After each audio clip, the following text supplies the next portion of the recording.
안녕하세요. 오늘은 성경에서 가장 상징적이고 중요한 인물 중 한 명인 노아의 일대기를 깊이 있게 탐구해보는 시간을 갖겠습니다. 노아는 단순히 홍수 이야기를 넘어 믿음과 순종, 그리고 새로운 시작을 상징하는 인물로 인류 역사와 신앙에 지대한 영향을 미쳤습니다. 그의 삶을 통해 우리는 오늘날에도 여전히 유효한 영적인 교훈을 얻을 수 있습니다. 노아의 이야기는 창세기 5장 28절에서 시작됩니다. 그의 아버지 라멕은 노아가 태어났을 때 여호와께서 저주하신 땅에서 우리의 수고와 손의 고통을 덜어줄 아들이라고 예언하며 그의 이름을 노아라고 지었습니다.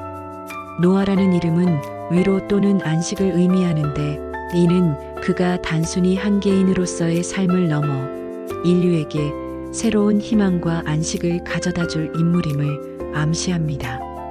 이러한 이름의 의미는 노아가 앞으로 겪게 될 엄청난 시련과 그를 통해 이루어질 하나님의 구원 계획을 미리 보여주는 복선과도 같습니다. 당시 세상은 죄악으로 가득했습니다. 성경은 사람들이 마음으로 생각하는 모든 계획이 항상 악할 뿐이라고 묘사하며 하나님께서 사람을 지으셨음을 한탄하실 정도로 세상은 타락해 있었습니다. 창세기 6장 5절부터 7절까지는 이러한 당시의 상황을 생생하게 보여줍니다. 여호와께서 사람의 죄악이 세상의 가득함과 그의 마음으로 생각하는 모든 계획이 항상 악할 뿐임을 보시고 땅 위에 사람 지으셨음을 한탄하사 마음에 근심하시고 이르시되, 내가 창조한 사람을 내가 지면에서 쓸어버리되 사람으로부터 가축과 기는 것과 공중의 새까지 그리하리니 이는 내가 그것들을 지었음을 한탄함이니라 하시니라. 이 구절들은 하나님의 깊은 비탄과 함께 죄에 대한 하나님의 절대적인 진노를 생생하게 묘사하고 있습니다. 인간의 자유의지가 타락하여 죄악의 길로 치닫는 것을 보며 창조주께서 얼마나 아파하셨는지 짐작할 수 있습니다. 하나님의 마음은 피조물인 인간의 악함으로 인해 심히 상하셨고, 이는 결국 대대적인 심판을 통해 정화하시려는 결정으로 이어지게 됩니다. 그러나 이러한 절망적인 상황 속에서도 노아는 달랐습니다. 창세기 6장 8절은 그러나 노아는 여호와께 은혜를 입었더라라고 기록하고 있습니다. 이 구절은 노아가 단순한 의인이 아니라 하나님의 특별한 은총을 받은 존재였음을 강조합니다. 그는 하나님의 눈에 띄어 죄악으로 가득 찬 세상에서 유일하게 의로운 길을 걸었습니다. 노아의 의로움은 단순히 행위에서 비롯된 것이 아니라 하나님과의 깊은 관계와 순종에서 나온 것이었습니다. 성경은 그를 의인이요 당대의 완전한 자라고 묘사하며 그가 하나님과 동행하였다고 기록합니다. 하나님과 동행한다는 것은 하나님과의 친밀한 관계 속에서 그분의 뜻을 따르고 그분의 길을 걷는 삶을 의미합니다.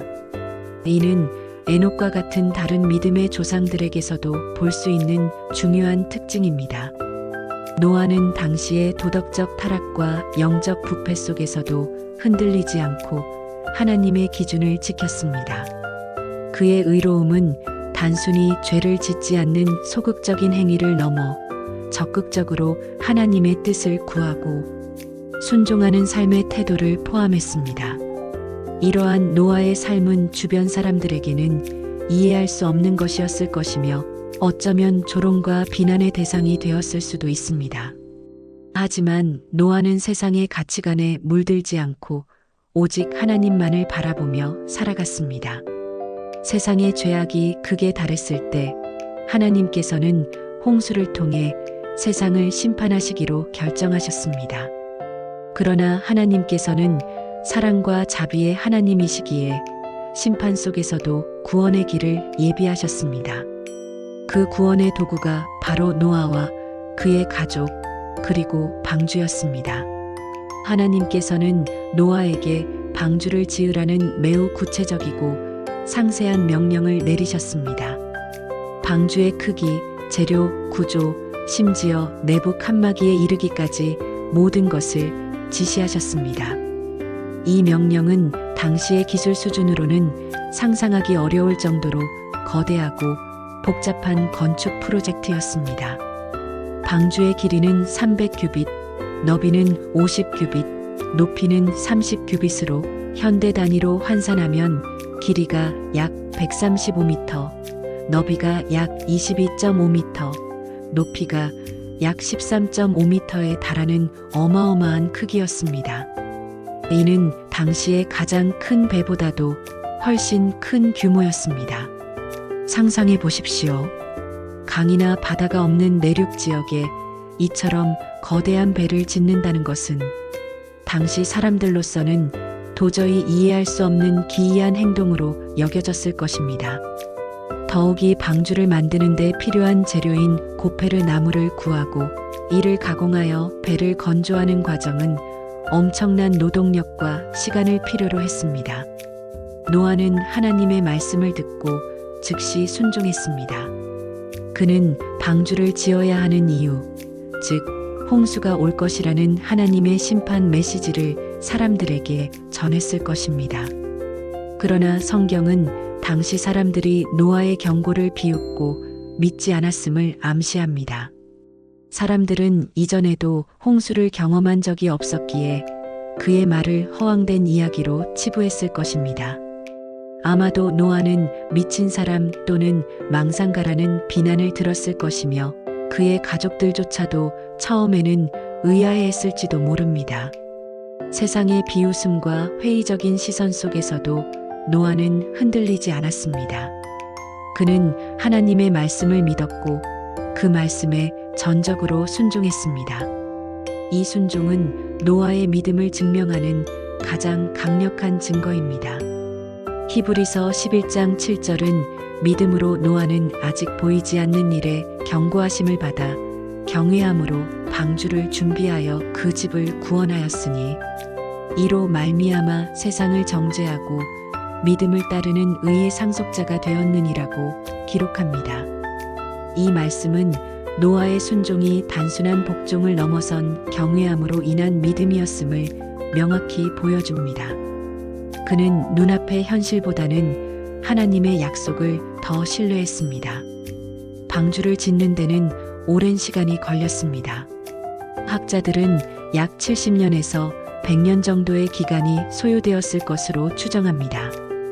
이 오랜 기간 동안 노아는 끊임없이 사람들의 조롱과 비난에 직면했을 것입니다. 매일같이 땀 흘리며 나무를 깎고 역청을 바르고 거대한 구조물을 세워가는 그의 모습을 보며 주변 사람들은 끊임없이 비웃고 비판했을 것입니다. 이 넓은 땅에 바다도 없는데 왜 배를 짓는가? 하늘에서 물이 쏟아진다고? 말도 안 되는 소리. 저 노인이 드디어 미쳤구나. 이러한 온갖 조롱 속에서도 노아는 묵묵히 하나님의 명령을 따랐습니다. 노아의 순종은 단순한 복종이 아니라 하나님의 신실하심에 대한 깊은 신뢰에서 비롯된 것이었습니다. 그는 자신의 지식이나 경험이 아닌 오직 하나님의 말씀에만 의지하여 불가능해 보이는 과업을 수행했습니다. 방주가 완성되었을 때 하나님께서는 노아에게 모든 종류의 동물들을 암수 한 쌍씩 방주로 데리고 오라고 명령하셨습니다. 정결한 동물은 7쌍씩, 부정한 동물은 한 쌍씩 데리고 오라는 구체적인 지시도 있었습니다. 이 또한 노아에게는 쉽지 않은 과제였을 것입니다. 전 세계의 수많은 동물들을 어떻게 모으고 방주 안으로 인도할 수 있었을까요? 이는 인간의 힘으로는 불가능한 일이었습니다. 그러나 하나님의 주권적인 개입으로 동물들은 스스로 방주로 들어왔습니다.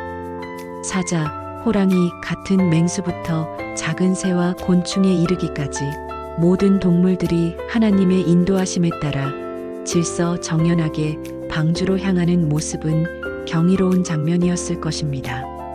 이는 하나님의 능력이 노아와 함께했음을 보여주는 분명한 증거입니다. 이 광경을 보면서도 세상 사람들은 여전히 노아의 경고를 무시하고 자신들의 일상에 몰두했을 것입니다. 그들은 눈앞에 펼쳐지는 기적을 보고도 깨닫지 못하는 영적인 무감각함에 빠져 있었습니다. 노아와 그의 가족, 그리고 모든 동물들이 방주에 들어간 후 하나님께서는 친히 방주 문을 닫으셨습니다. 이 문은 단순한 물리적인 문이 아니라 하나님의 심판과 구원을 가르는 경계선이었습니다. 방주 밖의 세상은 죄악으로 가득한 채 심판을 기다리고 있었지만 방주 안은 하나님의 은혜와 보호 아래 안전한 피난처가 되었습니다. 그리고 7일 후에 마침내 홍수가 시작되었습니다. 창세기 7장 11절은 노아가 600세 되던 해 둘째 달 열일의 날이라 그날에 큰 기품의 샘들이 터지며 하늘의 창문들이 열려 40주야를 비가 땅에 쏟아지니라고 기록합니다. 비는 40일 밤낮으로 쉬지 않고 내렸고 땅속 깊은 곳의 샘들도 터져나와 온 세상을 물로 뒤덮었습니다. 이는 단순히 비가 내리는 수준을 넘어 지구 전체적인 대격변이었음을 의미합니다. 거대한 수압과 경류가 온 세상을 휩쓸었고 모든 생명체들은 그 앞에서 속수무책으로 쓸려 내려갔습니다. 물은 점점 불어나 모든 산들을 덮었고 결국 지면의 모든 생명체를 쓸어버렸습니다. 오직 방주 안에 있던 노아와 그의 가족 그리고 동물들만이 살아남았습니다. 이 홍수는 단순한 자연재해가 아니라 죄악에 대한 하나님의 정의로운 심판이었습니다. 그리고 그 심판 속에서 노아의 믿음과 순종이 얼마나 값진 것이었는지를 여실히 보여주는 사건이었습니다. 홍수는 150일 동안 지속되었고 그 기간 동안 방주는 물 위를 떠다녔습니다. 이 기간 동안 노아와 그의 가족은 방주 안에서 인내와 믿음으로 기다려야 했습니다. 거대한 파도와 폭풍우 속에서 방주는 흔들리고 요동쳤을 것입니다. 어둠과 불안감 속에서 그들은 오직 하나님만을 의지하며 견뎌야 했습니다. 방주 안의 생활은 결코 편안하지 않았을 것입니다. 수많은 동물들과 함께하는 공간은 냄새와 소음으로 가득했을 것이며 한정된 식량과 물을 아꼈으며 서로를 돌봐야 했습니다. 그러나 그들은 서로 의지하고 하나님께 기도하며 이 모든 어려움을 이겨냈습니다. 물이 줄어들기 시작하자 방주는 아라랏 산에 머물렀고 노아는 까마귀와 비둘기를 보내 땅의 상태를 확인했습니다. 처음 보낸 까마귀는 돌아오지 않았고 두 번째 보낸 비둘기는 나뭇가지 하나를 물고 돌아왔습니다. 그리고 세 번째 보낸 비둘기는 다시 돌아오지 않았는데 이는 땅이 마르기 시작했음을 의미했습니다. 이 새들을 통한 소식은 방주 안의 모든 이들에게 큰 희망과 안도를 가져다 주었을 것입니다. 마침내 모든 물이 마르고 땅이 완전히 건조해졌을 때 하나님께서는 노아와 그의 가족 그리고 모든 동물들에게 방주에서 나오라고 명령하셨습니다. 노아는 1년 10일 동안 방주 안에 머물렀습니다. 이 긴 여정은 단순한 생존을 넘어선 영적인 훈련과 연단의 시간이었습니다. 그들이 방주 밖으로 나왔을 때 세상은 완전히 달라져 있었습니다. 모든 것이 새롭게 시작되는 경이로운 순간이었습니다. 방주에서 나온 후 노아가 가장 먼저 한 일은 하나님께 제단을 쌓고 번제를 드리는 것이었습니다. 이는 하나님의 구원에 대한 감사와 경배를 표현하는 행위였습니다. 그는 홍수 속에서 자신과 가족을 보호하시고 새로운 생명을 주신 하나님께 진심으로 감사와 찬양을 드렸습니다. 이 제사는 단순한 의식이 아니라 노아의 깊은 믿음과 하나님을 향한 전적인 의지를 보여주는 것이었습니다. 하나님께서는 노아의 제사를 기쁘게 받으시고 다시는 물로 세상을 심판하지 않겠다는 언약을 세우셨습니다. 그 언약의 증표로 무지개를 주셨습니다. 창세기 9장 13절은 내가 내 무지개를 구름 속에 두었나니 이것이 나와 세상 사이의 언약의 증거니라고 말씀합니다. 무지개는 하나님의 언약과 신실하심을 상징하며 오늘날까지도 우리에게 희망과 약속의 메시지를 전하고 있습니다. 무지개는 비 온 뒤 맑게 갠 하늘에 나타나 하나님의 변치 않는 사랑과 용서를 상기시켜 줍니다. 이 언약은 단순히 노아의 가족에게만 해당되는 것이 아니라 온 인류와 모든 생명체에게 주어진 보편적인 약속입니다. 홍수 이후 노아는 새로운 인류의 조상이 되었습니다. 그의 세 아들 셈과 함과 야벳으로부터 온 세상의 민족들이 퍼져나갔습니다. 셈은 아시아 민족의 조상이 되었고 함은 아프리카 민족의 조상이, 야벳은 유럽 민족의 조상이 되었다고 전해집니다. 이처럼 노아의 가족은 인류 역사의 새로운 시작점이 되었습니다. 그들은 빈 땅을 개척하고 농사를 지으며 문명을 건설해 나갔습니다. 그러나 홍수 이후의 삶에도 어려움은 있었습니다. 노아는 포도 농사를 지어 포도주를 마시고 취하여 벌거벗은 채 장막 안에 있었습니다. 이 장면은 의인으로 불리던 노아에게도 인간적인 연약함이 있었음을 보여줍니다. 아무리 위대한 믿음의 인물이라 할지라도 완벽할 수는 없다는 사실을 일깨워줍니다. 그의 아들함은 아버지의 허물을 보고 형제들에게 알렸습니다. 이는 존경심과 사랑이 결여된 행동이었습니다. 그러나 셈과 야벳은 아버지의 허물을 덮어주었습니다. 그들은 아버지의 벌거벗은 몸을 직접 보지 않으려고 뒷걸음질 쳐서 옷으로 덮어주었습니다. 이 사건은 인간의 연약함과 죄성이 홍수 이후에도 여전히 존재함을 보여줍니다. 비록 죄악의 물결은 사라졌지만 인간 내면의 죄성은 사라지지 않았다는 씁쓸한 교훈을 줍니다. 동시에 셈과 야벳의 행동은 부모를 공경하고 허물을 가려주는 지혜로운 모습으로 오늘날 우리에게도 많은 것을 생각하게 합니다. 노아는 950세까지 살았고 믿음의 삶을 통해 후대에 깊은 영적 유산을 남겼습니다. 그는 구원과 새로운 시작의 상징으로 영원히 기억될 것입니다. 노아의 삶은 우리에게 여러 가지 중요한 교훈을 줍니다. 첫째, 믿음과 순종의 중요성입니다. 노아는 보이지 않는 하나님의 말씀을 믿고 세상의 조롱과 비난 속에서도 묵묵히 순종했습니다. 그의 순종은 그와 그의 가족을 구원했습니다. 이 믿음은 현실적인 모든 어려움과 불확실성에도 불구하고 하나님의 약속이 반드시 이루어질 것이라는 흔들림 없는 확신에서 비롯된 것이었습니다. 노아의 삶은 우리가 어떤 상황에 처하든지 하나님의 말씀을 최우선으로 삼고 순종해야 함을 가르쳐 줍니다. 둘째, 하나님의 심판과 구원입니다. 하나님께서는 죄악을 미워하시지만 동시에 구원의 길을 예비하시는 사랑의 하나님이십니다. 노아의 이야기는 죄에 대한 심판과 의인에 대한 구원을 명확히 보여줍니다. 하나님의 심판은 무자비한 파괴가 아니라 타락한 세상을 정화하고 새로운 시작을 위한 하나님의 공의로운 행위였습니다. 그리고 그 심판 가운데서도 하나님은 은혜를 베푸셔서 노아의 가족을 택하시고 구원하셨습니다. 셋째, 새로운 시작과 언약입니다. 홍수 이후 하나님께서는 무지개 언약을 통해 인류에게 새로운 희망과 기회를 주셨습니다.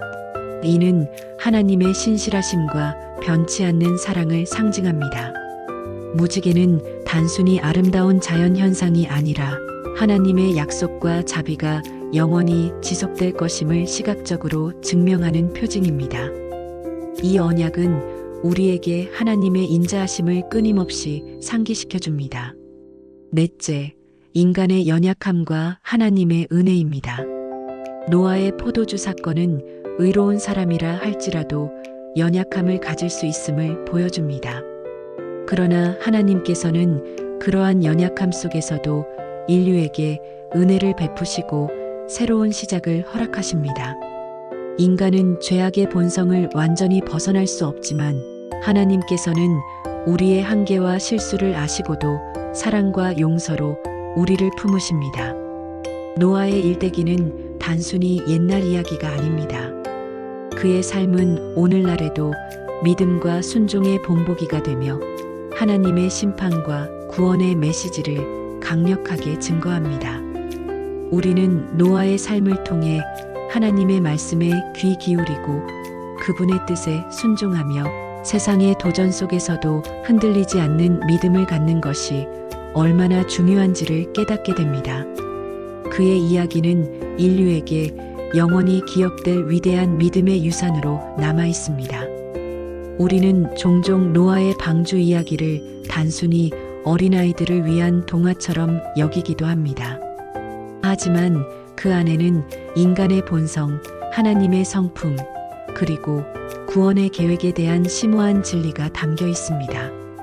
노아가 방주를 지을 때 겪었던 외로움과 고립감, 불확실함 속에서도 오직 하나님만을 바라보았던 그의 굳건한 믿음은 오늘날 혼탁하고 불안정한 시대를 살아가는 우리에게 깊은 울림을 줍니다. 또한 홍수 이후 새로운 세상을 맞이하며 노아가 느꼈을 감정들, 즉 감사와 안도감, 그리고 인류의 재건이라는 막중한 책임감까지도 헤아려 볼 수 있습니다. 노아의 이야기는 단순히 한 개인의 영웅담이 아니라 하나님의 구원, 역사 속에서 인간이 어떻게 반응해야 하는지를 보여주는 강력한 메시지입니다. 하나님의 명령에 대한 절대적인 순종, 세상의 유혹과 비난 속에서도 변치 않는 신앙, 그리고 궁극적으로 하나님의 은혜와 자비로 인한 구원이 바로 노아의 일대기가 우리에게 전하는 핵심적인 가치들입니다. 오늘날에도 우리는 노아와 같은 믿음이 필요합니다. 세상의 조류에 휩쓸리지 않고 하나님의 말씀에 굳건히 서서 그분의 뜻을 이루어드리는 삶이 바로 노아의 삶이 우리에게 남긴 가장 큰 교훈일 것입니다. 이처럼 노아의 이야기는 시대를 초월하여 모든 세대에게 영감을 주는 살아있는 메시지입니다. 노아의 믿음과 순종은 단순한 종교적 행위가 아니라 삶의 모든 영역에서 하나님의 주권을 인정하고 그분의 인도하심을 따르는 전인적인 삶의 태도를 의미했습니다. 그는 하나님께서 자신에게 맡기신 사명을 완수하기 위해 모든 것을 내려놓고 오직 하나님의 말씀에만 집중했습니다. 이러한 그의 삶의 방식은 우리에게도 도전을 던져줍니다. 과연 우리는 세상의 성공과 안락함을 뒤로하고 하나님의 부르심에 전적으로 순종할 수 있는가? 노아가 방주를 지었던 그 긴 시간 동안 그는 가족과 함께 노동했을 뿐만 아니라 하나님과의 친밀한 교제를 통해 영적으로도 더욱 단련되었을 것입니다. 방주를 짓는 과정 자체가 고된 육체적 노동과 정신적 인내를 요구하는 영적 훈련의 과정이었을 것입니다. 그 과정에서 노아는 하나님의 신실하심을 더욱 깊이 체험하고 확신하게 되었을 것입니다. 홍수 이후의 무지개 언약은 단순한 약속을 넘어 하나님의 사랑과 자비가 인류를 향해 영원히 지속될 것임을 나타내는 상징입니다. 이 언약은 인간의 죄성에도 불구하고 하나님께서 인류를 포기하지 않으시고 항상 새로운 기회를 주신다는 희망의 메시지를 담고 있습니다. 노아의 포도주 사건은 인간의 본연적인 연약함을 보여주지만 동시에 하나님의 은혜가 그러한 연약함 속에서도 역사함을 깨닫게 합니다. 하나님은 완벽한 사람만을 사용하시는 것이 아니라 연약한 인간을 통해서도 당신의 위대한 계획을 이루어 가신다는 진리를 보여줍니다. 노아의 일대기는 우리에게 영원한 질문을 던집니다. 당신은 노아처럼 하나님의 음성에 귀 기울이고 있는가? 세상의 흐름에 휩쓸리지 않고 당신의 삶 속에서 하나님의 뜻을 찾고 그분께 순종하고 있는가? 그의 삶은 오늘날에도 우리 각자에게 믿음과 순종의 길을 제시하며 하나님의 변함없는 사랑과 구원의 계획을 강력하게 증언합니다. 노아의 이야기는 끝이 아니라 우리의 믿음의 여정 속에서 계속해서 되새겨야 할 중요한 이정표와 같습니다. 그의 용기와 헌신을 기억하며 우리도 각자의 삶 속에서 노아와 같은 믿음의 발자취를 따라갈 수 있기를 바랍니다. 감사합니다.